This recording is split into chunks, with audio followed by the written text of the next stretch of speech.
හරි එක්සල් වල කලින් තිබ්බ ප්‍රශ්නයක් තමයි මේ ඉංග්‍රීසියෙන් හදපු මෙන්න මේ වගේ ටේබල් එකක් කොහොමද සිංහලයට මාරු කරගන්නේ? එහෙම නැත්නම් වෙන භාෂාවකට කොහොමද මාරු කරගන්නේ?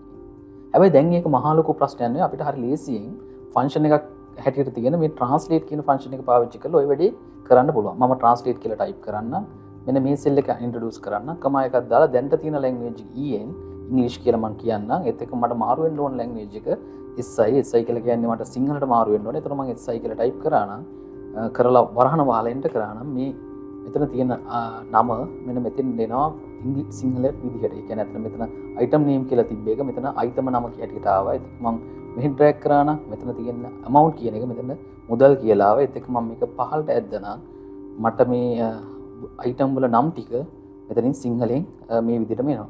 ඉතින් ওই විදිහට අපිට හරි ලේසියෙන් එක භාෂාවක තියෙන එකක් තව භාෂාවකට මාරු කරගන්න පුළුවන්. ওই විදිහට සිංහල එකක් දෙමළ වලට දෙමළ එකක් ඉංග්‍රීසි වලට නැත්නම් වෙනත් භාෂාවක තව භාෂාවකට හරි ලේසියෙන් මේ ට්‍රාන්ස්ලේට් කියන ෆන්ක්ෂන් එක පාවිච්චි කරලා අපිට මාරු කරගන්න පුළුවන්.